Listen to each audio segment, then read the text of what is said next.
Bismillahirrahmanirrahim. Assalamualaikum warahmatullahi wabarakatuh.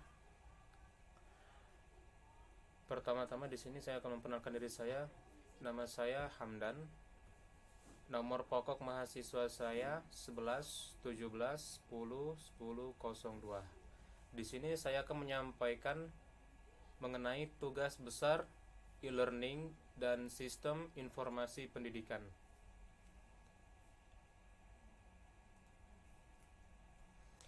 Adapun rincian pemaparan yang akan disampaikan pada penyampaian kali ini, pertama yaitu mengenai identifikasi masalah organisasi. Yang kedua yaitu penyebab permasalahan timbul. Yang ketiga yaitu 5 hal mengenai pentingnya e-learning dalam suatu organisasi.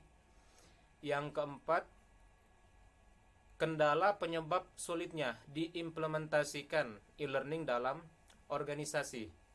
Dan yang terakhir yaitu mengenai langkah-langkah yang akan diambil untuk meyakinkan pemimpin dan karyawan untuk mengimplementasikan e-learning. Terlebih dahulu di sini saya akan menjelaskan mengenai organisasi yang saya asumsikan pada tugas besar mata kuliah e-learning dan sistem informasi pendidikan. Organisasi yang saya asumsikan di sini yaitu organisasi yang bergerak pada sektor perikanan, maksudnya maritim, yang mana organisasi tersebut telah menerapkan sebuah sistem, kita juluki sistemnya yaitu ISI. Namun sistem ini hanya sebatas media informasi produk.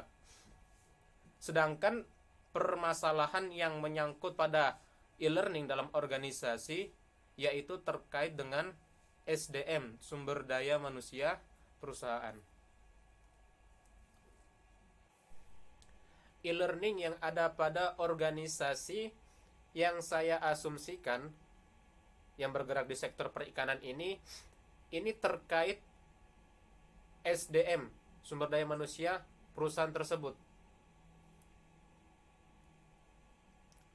Kita lanjut pada rincian pemaparan pertama, yaitu identifikasi masalah yang ada pada organisasi. Permasalahan yang timbul yaitu pada bagian HRD, Human Resource Development, saat melakukan penerimaan beberapa karyawan baru, yaitu sering dijumpai beberapa calon karyawan yang ternyata tidak memiliki latar pengetahuan yang mumpuni. Jadi karyawan-karyawan yang mendaftar pada perusahaan yang bergerak di sektor perikanan tersebut ternyata dari hard skill-nya itu tidak memiliki latar belakang pengetahuan yang sangat sesuai dengan yang dibutuhkan oleh organisasi.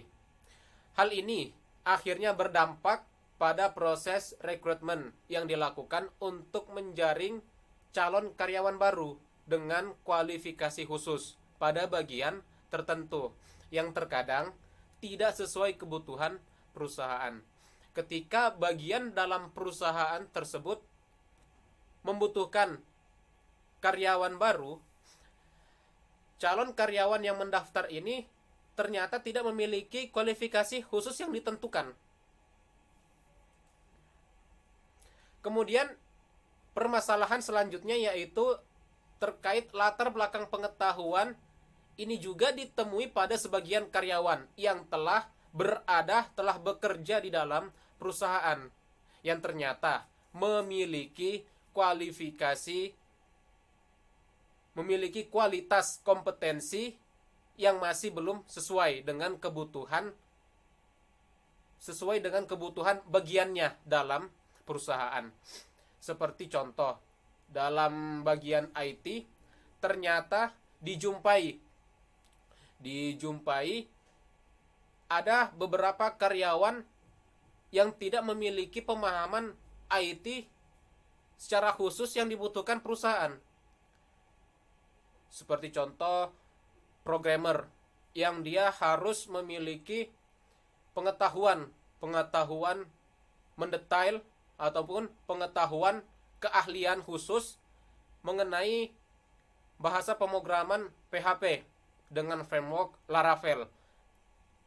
Ternyata kebutuhan yang ada pada perusahaan tersebut mengenai programmer yang harus memiliki pengetahuan mengenai bahasa pemrograman PHP dengan framework Laravel itu tidak dimiliki oleh karyawan yang ada di dalam organisasi.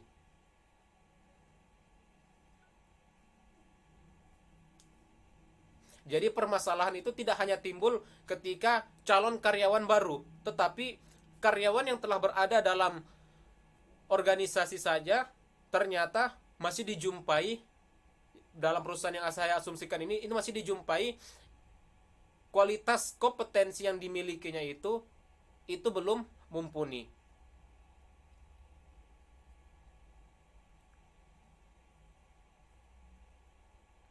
Kita lanjutkan. Penyebab permasalahan tersebut timbul dari permasalahan-permasalahan yang telah kita identifikasi dalam organisasi ini, dalam perusahaan yang bergerak di sektor perikanan ini. Kita tentukan penyebab permasalahan tersebut timbul. Di sini saya menentukan 3 permasalahan pokok. Yang pertama yaitu kurangnya informasi bagi calon karyawan terhadap kebutuhan perusahaan. Calon karyawan yang akan mendaftar pada perusahaan ternyata tidak mengetahui secara mendetail kualitas kompetensi keahlian yang dibutuhkan perusahaan ini itu seperti apa. Bermodalkan dengan sebatas sertifikat, sebatas administrasi khusus saja, tanpa memahami kualitas keahliannya. Yang kedua yaitu tidak adanya standar khusus berdasarkan pengetahuan pada bagian-bagian dalam perusahaan. Jadi penyebab kedua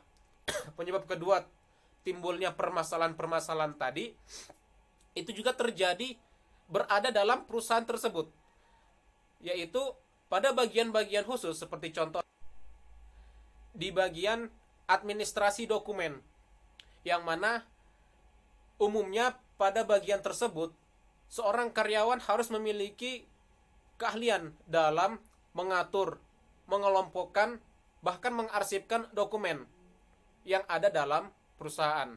Nah, ternyata pada bagian administrasi tersebut tidak menetapkan suatu kompetensi, suatu standar khusus pada bagian tersebut.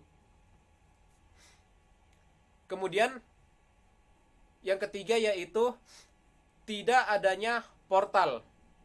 Portal yang dimaksud di sini yaitu suatu media yang akan digunakan untuk mengontrol sumber daya manusia yang ada dalam perusahaan yang bergerak di sektor perikanan ini. Jadi di bagian HRD, Human Resource Development ini, itu tidak ada portal media khusus yang dia gunakan untuk mengatur sumber daya, penempatan sumber daya, dan semua resource yang ada dalam perusahaan.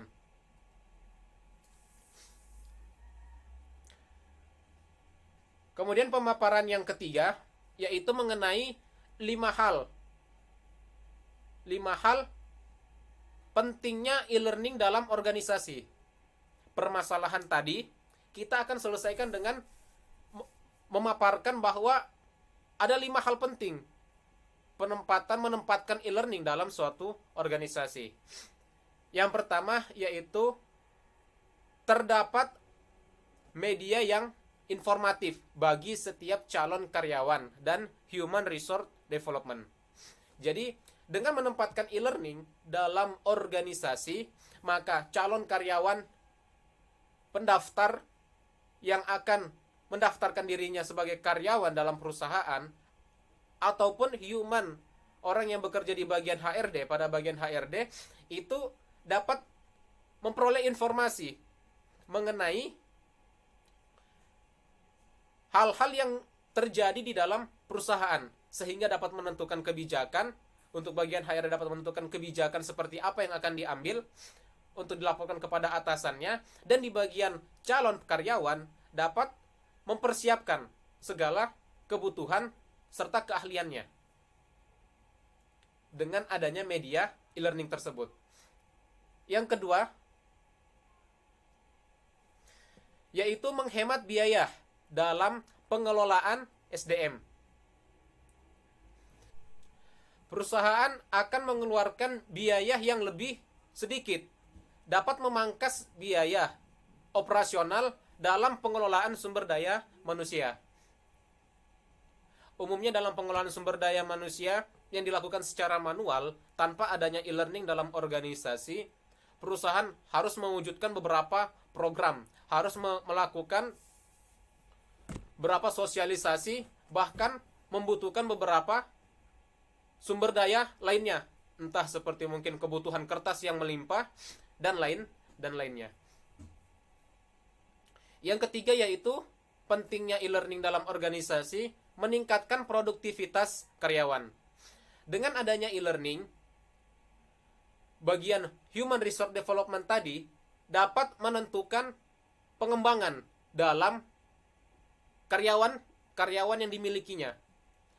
Dengan pengembangan yang ada pada karyawan, entah keahliannya, soft skill hingga hard skillnya, produktivitas karyawan tersebut meningkat. Dari nomor 3 ini akan menentukan, akan berdampak pada nomor 4. Yang nomor 4 yaitu pentingnya e-learning dalam organisasi, yaitu meningkatkan kinerja perusahaan. Produktivitas karyawan yang sebelumnya telah meningkat.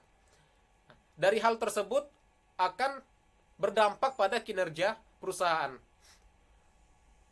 Segala operasional yang terjadi di perusahaan dapat lebih dimanfaatkan dengan lebih baik dengan produktivitas karyawan yang meningkat. Nah, hal ini juga yang akhirnya berdampak pada kinerja perusahaan. Perusahaan dapat bersaing dengan perusahaan lainnya, dengan kompetitor, sehingga dapat menempatkan dirinya lebih baik, berada di atas kompetitornya.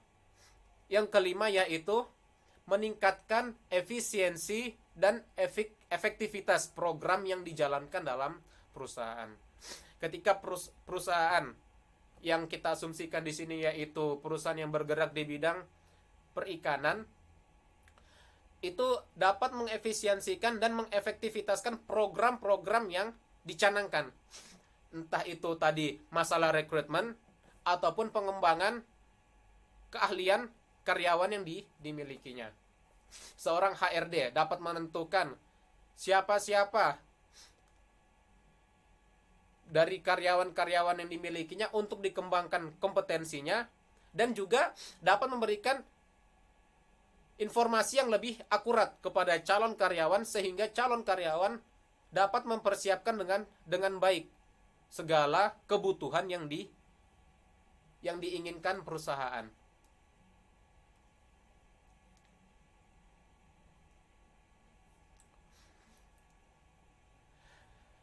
Berdasarkan survei yang telah dilakukan oleh majalah Forbes yang dilakukan di Amerika dan Eropa, dua negara maju yang terlebih dahulu mengimplementasikan sistem manajemen pelatihan berbasis e-learning.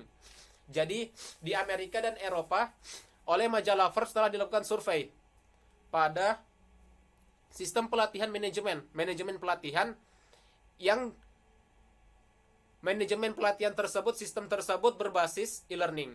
Dan hasilnya ditemukan fakta bahwa terdapat banyak manfaat untuk operasional perusahaan, yaitu menghemat waktu dan biaya.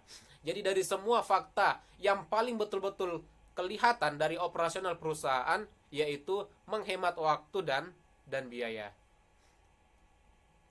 Apalagi kita tahu organisasi yang bergerak di bidang organisasi profit, seperti yang saya asumsikan di sini, yaitu perusahaan yang bergerak di sektor perikanan itu seperti umumnya perusahaan lainnya, yang mana mereka mengedepankan untuk menggunakan modal seminimal mungkin dan mendapatkan hasil semaksimal mungkin. Pemaparan selanjutnya yaitu mengenai penyebab sulitnya diimplementasikan e-learning dalam organisasi. Kita telah membahas tentang 5 hal penting mengapa e-learning harus ada pada organisasi, dan sekarang kita akan membahas mengenai penyebab mengapa e-learning ini justru kok sulit untuk diimplementasikan dalam organisasi. Saya tentukan di sini ada 3 hal menjadi penyebab bahwa e-learning ini susah untuk diimplementasikan dalam organisasi. Yang pertama yaitu kurangnya pemahaman mengenai manfaat besar teknologi informasi bagi perusahaan. Terutama perusahaan yang masih bergerak secara manual, operasionalnya dilakukan mayoritas secara manual, itu terkadang orang-orang di dalamnya, individu-individu di dalamnya, pelaku-pelaku yang bergerak melaksanakan aktivitas dalam perusahaan itu belum terlalu memahami manfaat besar yang ada dalam teknologi informasi bagi perusahaan tersebut. Yang kedua yaitu tidak adanya penelitian khusus sebelumnya untuk menentukan arah teknologi informasi perusahaan. Dalam perusahaan yang saya asumsikan di sini yaitu yang bergerak di sektor perikanan, itu belum pernah dilakukan suatu penelitian analisa khusus untuk menerapkan teknologi informasi perusahaan secara menyeluruh bagi semua operasional perusahaan. Nah, hal inilah yang menjadi penyebab bahwa e-learning itu sulit untuk diimplementasikan dalam organisasi. Yang ketiga yaitu pemahaman yang salah bagi pemimpin terhadap biaya penerapan teknologi informasi yang begitu besar. Seorang CEO, kepala perusahaan, ketua dari organisasi itu memiliki pemahaman yang tidak sesuai, bahwa menganggap bahwa penerapan IT, teknologi informasi, itu hanya membuang-buang biaya, memerlukan biaya yang besar tanpa memperoleh manfaat yang diharapkan. Hal inilah yang kadang menjadi penyebab dari sulitnya diimplementasikannya e-learning dalam organisasi. Kita lanjut ke pemaparan selanjutnya mengenai langkah-langkah untuk meyakinkan pemimpin dan karyawan untuk mengimplementasikan e-learning.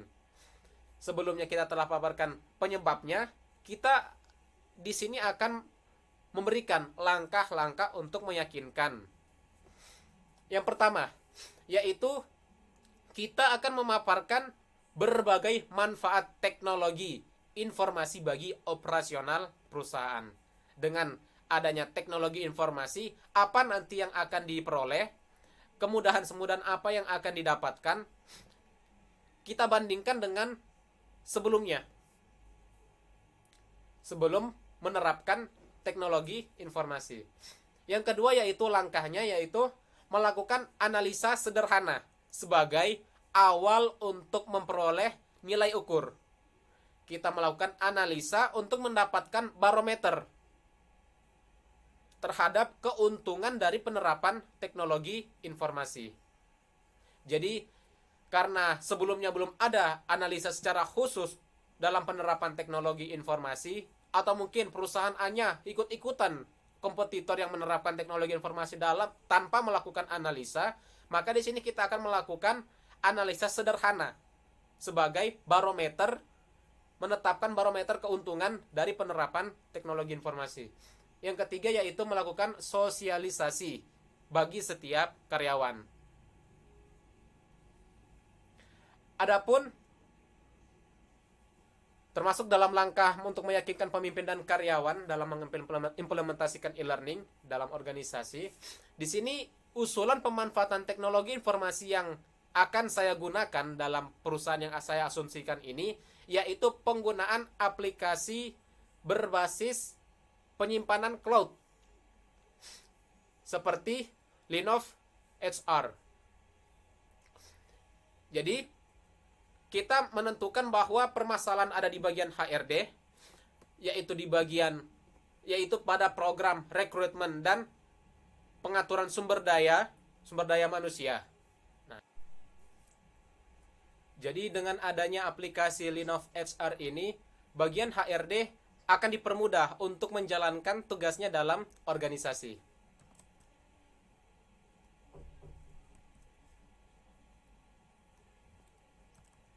Jadi dengan Linov HR, kompleksivitas penggajian karyawan, pengelolaan dan data HRD itu permasalahan yang dapat diatasi dengan menggunakan software aplikasi dari Linov HR ini. Beberapa fitur yang ada pada aplikasi Linov HR ini diantaranya yaitu administrasi data karyawan. Tugas HRD dalam mengelola data karyawan dipermudahkan dengan adanya software Linov HR ini. Selanjutnya yaitu fitur pengelolaan gaji. Yang ketiga yaitu BPJS. Yang keempat yaitu absensi. Yang kelima pengaturan cuti. Yang keenam rekrutmen. Ketujuh level management. Jadi bagian HRD dapat menentukan administrasi dari setiap level dalam manajemen perusahaan, baik yang berada dalam low management, middle management maupun top management, dan lain sebagainya. Beberapa fitur dapat kita lihat secara detail pada situs linovhr.com/fitur. Jadi dalam perusahaan yang saya asumsikan di sini, kita menentukan bahwa bagian permasalahan yang ada pada perusahaan ini yaitu pada bagian HRD. Nah, dalam bagian HRD itu proses yang terjadi, permasalahan yang timbul tersebut ada pada proses rekrutmen dan pada bagian manajemen SDM dalam perusahaan. Adapun solusi yang kita tentukan dengan penetapan e-learning dalam perusahaan yaitu menggunakan software Linov HR. Sedangkan langkah-langkah untuk meyakinkan pemimpin yaitu dengan memaparkan manfaat dari IT, manfaat dari IT untuk operasional organisasi, kemudian melakukan analisa sederhana untuk menentukan barometer keuntungan dari penerapan IT sebagai awal dalam menerapkan suatu IT. Kemudian yang ketiga yaitu melakukan sosialisasi. Jadi setelah melakukan analisa sederhana, yang nanti analisa ini kita gunakan untuk analisa selanjutnya sebagai bahan acuan untuk analisa selanjutnya, kita melakukan sosialisasi. Kita melakukan sosialisasi kepada karyawan bahwa kebutuhan perusahaan yaitu demikian, solusinya demikian, dan setiap karyawan itu diberikan sosialisasi, diberikan arahan, kemudian dibina. Mungkin cukup sekian pemaparan tugas besar mata kuliah e-learning dan sistem informasi pendidikan yang saya sampaikan mengenai asumsi perusahaan yang saya tentukan, yaitu perusahaan yang bergerak di sektor perikanan maritim. Apabila ada kekurangan, kekhilafan, tutur kata saya yang kurang tertata, saya mohon maaf. Saya akhiri. Assalamualaikum warahmatullahi wabarakatuh.